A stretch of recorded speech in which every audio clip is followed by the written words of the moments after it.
দিল্লি তুই জবাব দে।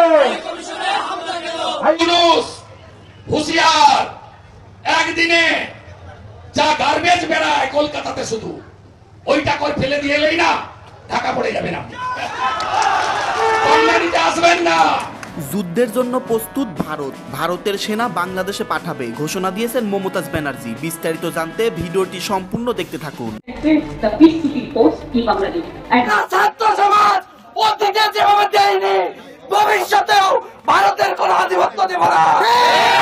ভারতের আগরতলায় বাংলাদেশের সহকারী হাই কমিশনে হামলার প্রতিবাদে সন্ধ্যায় ঢাকা বিশ্ববিদ্যালয় এলাকায় বিক্ষোভ মিছিল করেছে কয়েকটি ছাত্র সংগঠন এবং সাধারণ শিক্ষার্থীরা।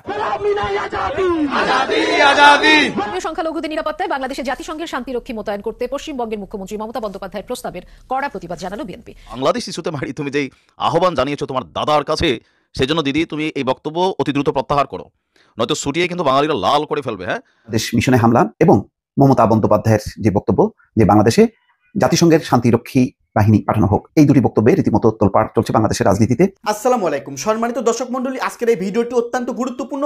সকাল সকাল অনেক ইনফরমেশন নিয়ে আপনাদের সঙ্গে হাজির হয়েছি। আপনারা শুনলে রীতিমতো অবাক হয়ে যাবেন। দর্শক শ্রোতা, এবার ভারত বাংলাদেশের সঙ্গে সরাসরি যুদ্ধ ঘোষণা করেছে। দর্শক শ্রোতা, ভারত বাংলাদেশের সঙ্গে যুদ্ধ করতে চায়, কারণ মমতাজ ব্যানার্জি তিনি ভারত থেকে বাংলাদেশে সেনা পাঠাতে চেয়েছে। সেনাবাহিনী, ভারতের সেনাবাহিনী বাংলাদেশে প্রবেশ করাতে চাইছে মমতাজ ব্যানার্জি। দর্শক শ্রোতা, ইতিমধ্যে তিনি স্পষ্টভাবে ভাষণে বলে দিয়েছেন তারা স্পষ্টভাবে বাংলাদেশের সঙ্গে সংঘাতে যাইতে চাইছে, বাংলাদেশের সঙ্গে যুদ্ধ করতে চাচ্ছে। দর্শক শ্রোতা, মমতাজ ব্যানার্জির বক্তব্য এমনটাই বোঝা যাচ্ছে। যাই হোক দর্শক শ্রোতা, এই বক্তব্যকে ঘিরে বাংলাদেশের অনেক নেতাকর্মী, মহাসচিব মির্জা ফখরুল সহ তাকে অনেকেই প্রতিবাদ জানিয়েছে।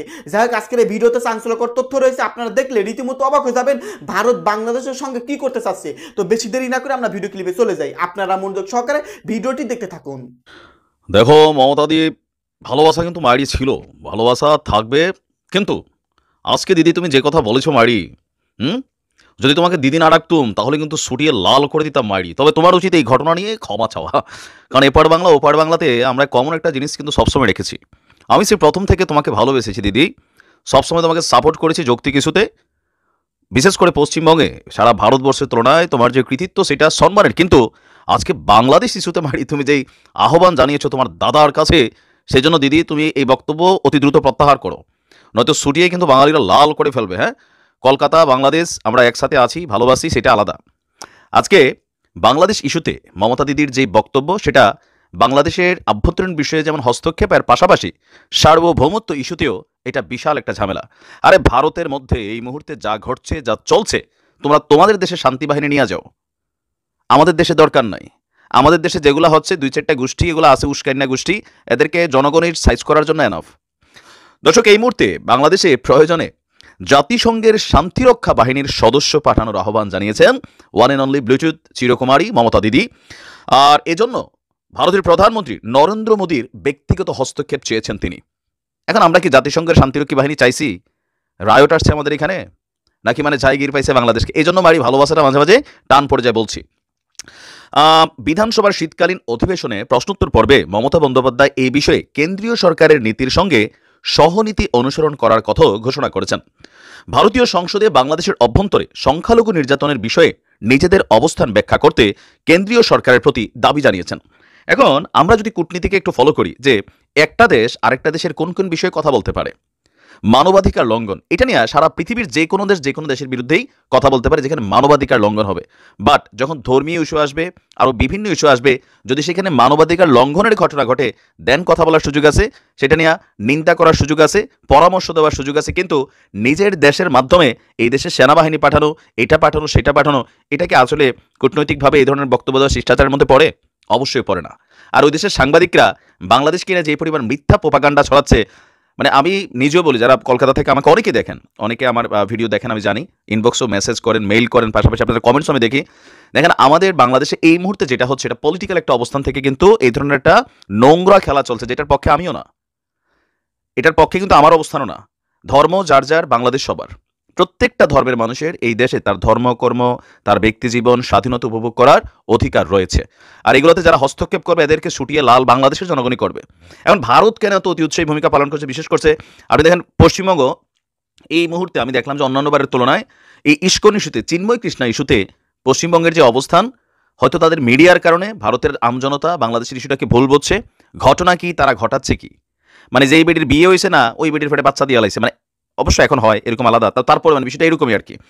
এদিকে অধিবেশনের শুরু থেকেই বিরোধী বিজেপি বিধায়করা শাসক দল তৃণমূল কংগ্রেসের সভানেত্রী মমতার কাছে দাবি করেছে যে বাংলাদেশ ইস্যুতে মমতার অবস্থান কি। তো মমতা বলছেন, আমাদের পরিবারের সদস্য, সম্পত্তি এবং প্রিয়জনেরা বাংলাদেশে আছে।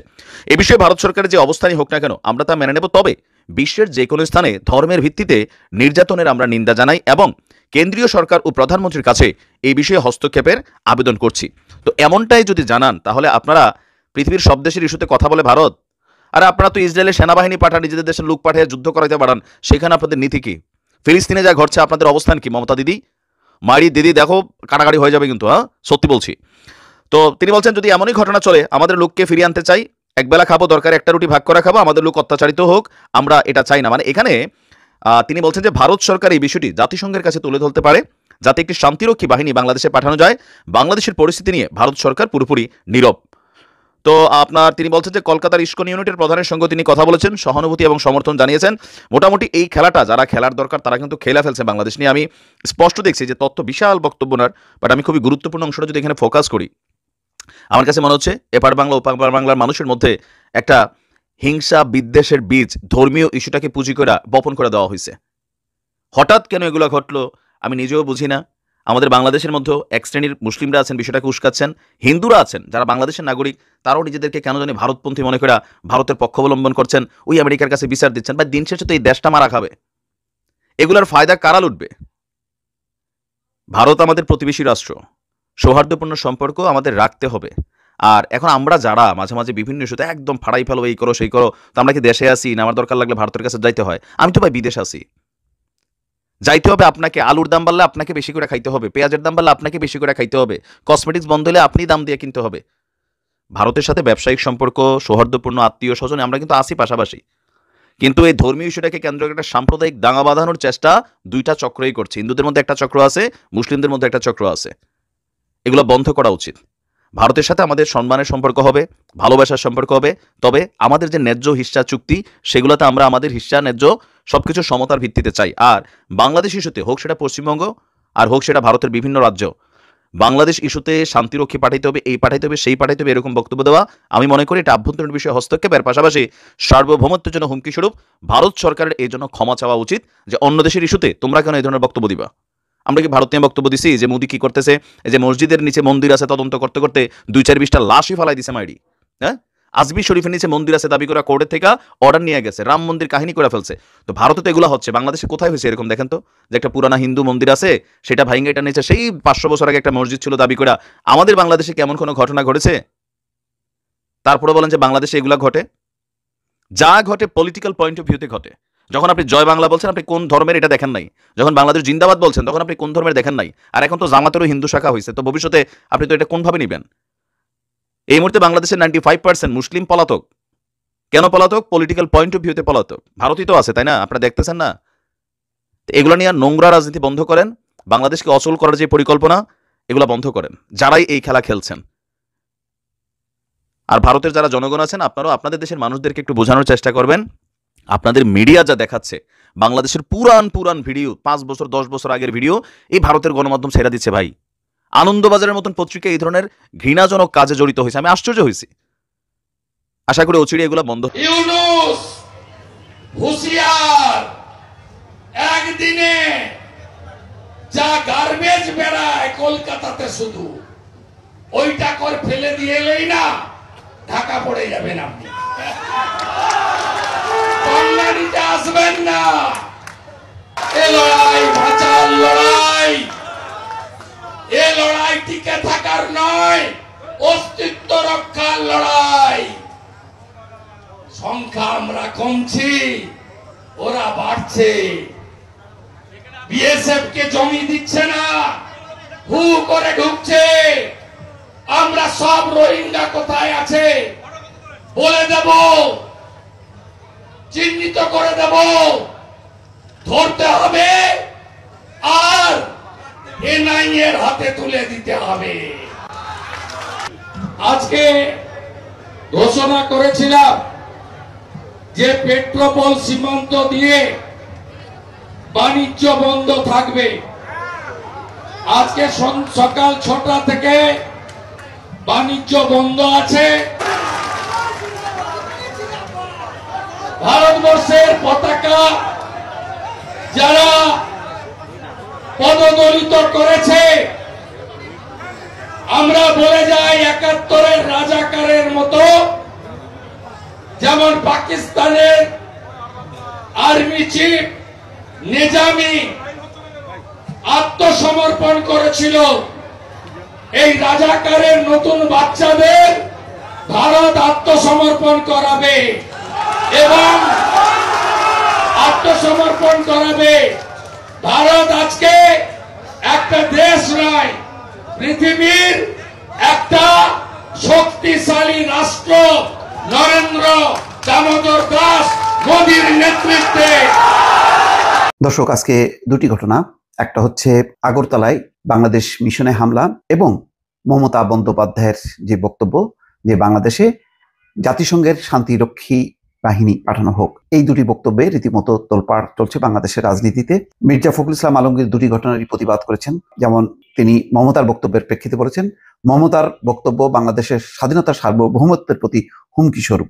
আর পররাষ্ট্র উপদেষ্টা একই বলেছেন, তিনি খুবই অসন্তুষ্টি প্রকাশ করেছেন এবং বলেছেন যে এটা মমতা ব্যানার্জি যে টাইপের বক্তব্য রাখেন ঠিক সেই টাইপের বক্তব্য। এটার মানে তিনি এই বক্তব্যটাকে মানে কোনোভাবেই ধর্তব্যে আনতে চাচ্ছেন না। বাংলাদেশের পররাষ্ট্র মন্ত্রণালয় বলছে যে আগরতলার সহকারী হাইকমিশনে হামলা পূর্ব পরিকল্পিত, মানে একদম পরিকল্পিতভাবে এই হামলার ঘটনাটা ঘটিয়েছে। অন্যদিকে দেখেন দর্শক, যে এই ঘটনাটি বলছে যে হাইকমিশনে হামলা সার্বভৌমত্বের উপর আঘাত, নাগরিক কমিটি।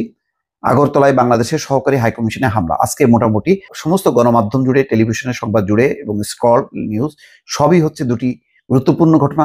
একটা হচ্ছে আগরতলায় বাংলাদেশ মিশনে হামলা, আরেকটি হচ্ছে মমতা ব্যানার্জির বক্তব্য। ইতিমধ্যে ঢাকা বিশ্ববিদ্যালয় উত্তপ্ত হয়েছে। গণ অধিকার পরিষদ, ছাত্র পরিষদ এবং অন্যান্য ছাত্র সংগঠন ইতিমধ্যে কিন্তু মিছিল শুরু করেছে। আমরা দেখি যে কি বলছেন মির্জা ফখরুল ইসলাম আলমগীর। বাংলাদেশের প্রধান রাজনৈতিক দল বিএনপি বক্তব্য হচ্ছে মমতার বক্তব্য বাংলাদেশের স্বাধীনতার সার্বভৌমত্বের প্রতি হুমকি স্বরূপ। তিনি অবিলম্বে এই ধরনের বক্তব্য প্রত্যাহারের দাবি জানিয়েছেন।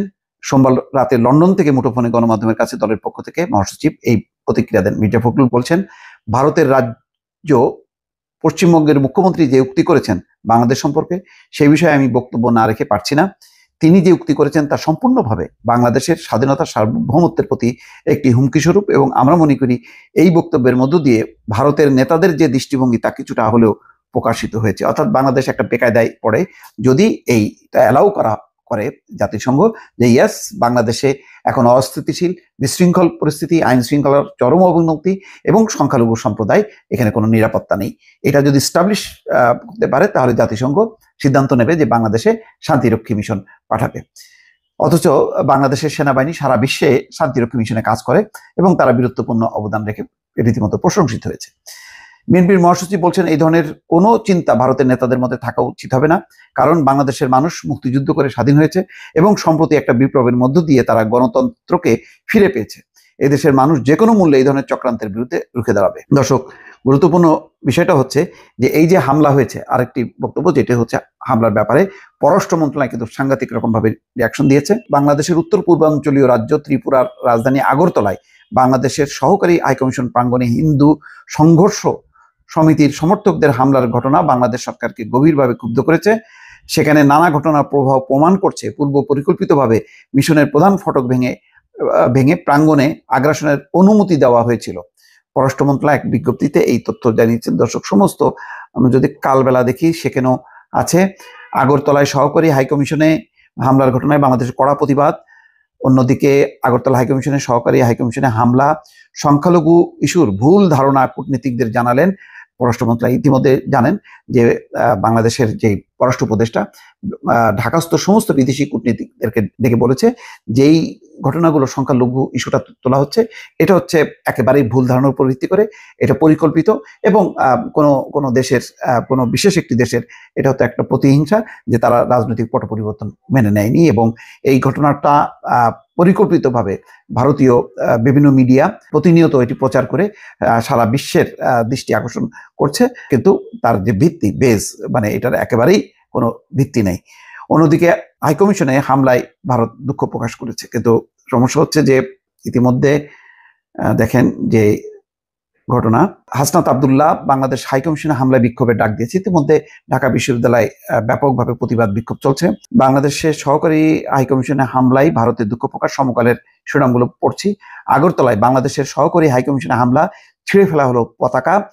আগরতলায় সহকারী হাইকমিশনে হামলা পূর্ব পরিকল্পিত, পররাষ্ট্র মন্ত্রণালয়। একই খবর অন্য খবরে যদি আপনাদেরকে বলি দর্শক, সেটি ভারতে শৃঙ্খলা ফেরাতে শান্তি রক্ষা মিশনে সৈন্য বাড়াতে চায় বাংলাদেশ।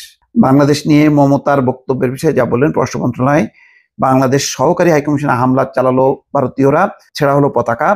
বাংলাদেশের সহকারী হাইকমিশনে হামলা নিয়ে যা বলল ভারত, বাংলাদেশে শান্তিরক্ষী পাঠানো নিয়ে মমতার প্রস্তাবে যে প্রতিক্রিয়া জানালো বিএনপি। তবে ইন্টারেস্টিং হলো যে এই খবরটি অন্য কোথাও আসে নাই। সেটা হচ্ছে আসিফ মাহমুদ ভুঁইয়া, সরকারের স্থানীয় সরকার ও ক্রীড়া উপদেষ্টা, যে ভারতের শৃঙ্খলা ফেরাতে জাতিসংঘের শান্তিরক্ষা মিশনে সৈন্য পাঠিয়ে সহায়তা করতে বাংলাদেশ প্রস্তুত বলে জানিয়েছে আসিফ মাহমুদ ভুঁইয়া, বাংলাদেশের উপদেষ্টা। সোমবার রাতে নিজের ভেরিফাইড ফেসবুক পেজে দেওয়া এক পোস্টে এই কথা বলেন আসিফ মাহমুদ। তিনি বলছেন, যদি ভারতে আইন শৃঙ্খলা রক্ষাকারী বাহিনী হাইকমিশনের নিরাপত্তা দিতে ব্যর্থ হয়, তাহলে জাতিসংঘের শান্তিরক্ষা বাহিনী সহায়তা চাইতে পারে। সেক্ষেত্রে শান্তিরক্ষা মিশনের সৈন্য সহায়তা বাড়িয়ে সহযোগিতা করতে পারে বাংলাদেশ। একটি নতুন প্রস্তাবনা দর্শক। তার মানে হচ্ছে এই দুটি ঘটনা, একটা হলো হাইকমিশনে বাংলাদেশ মিশনে হামলা আগরতলায়, অন্যদিকে মমতার বক্তব্য। এই দুটি বক্তব্য রীতিমতো এখন বাংলাদেশের রাজনীতিকে যথেষ্ট পরিমাণ আলোড়িত করেছে এবং উত্তপ্ত করেছে দর্শক। সম্মানিত দর্শক মন্ডলী, আপনারা বিস্তারিত ভিডিওতে দেখতে পারলেন ভারত এবার বাংলাদেশের সঙ্গে সরাসরি সংঘাতে যেতে যাচ্ছে, তা ইতিমধ্যে প্রমাণ হয়ে গেছে। দর্শক শ্রোতা, আজকেও বাংলাদেশ সীমান্তে সিলেটে ভারত এবং বাংলাদেশের বিজেপিদের তাদের ওখানে সংঘাত হয়েছে। দর্শক শ্রোতা, তাছাড়াও অন্যতম বিজেপি দলের বিশেষ নেতাকর্মীরা যেসব বক্তব্য দিচ্ছেন, বাংলাদেশের সঙ্গে সরাসরি তারা সংঘাত করতে চাচ্ছেন, যুদ্ধ ঘোষণা করতে চাচ্ছেন, এমনটাই তাদের বক্তব্যে বোঝা যায়। এইদিকে আজকে আবার মমতাজ ব্যানার্জি তিনি সরাসরি স্পষ্টভাবে বলল যে তারা ভারতের সেনা বাংলাদেশে পাঠাতে চায়, এমনই ঘোষণা দিয়েছেন মমতাজ ব্যানার্জি। তার এই বক্তব্যকে ঘিরে মহাসচিব মির্জা ফখরুল ইসলাম আলমগীর, এছাড়া স্বরাষ্ট্রমন্ত্রী সহ আরো অনেকেই এর প্রতিবাদ জানিয়েছে। যাই হোক দর্শক শ্রোতা, এখন ডক্টর ইউনূস কি করবেন, সেনাপ্রধান ওয়াকারুজ্জামান কোন দিকে যাবেন, তো আজকের এই ভিডিওতে চাঞ্চল্যকর তথ্য পেলেন ভারত বাংলাদেশের সঙ্গে কি করতে চাচ্ছে। যাই হোক, এ সম্পর্কে আমরা বেশি কিছু বলবো না।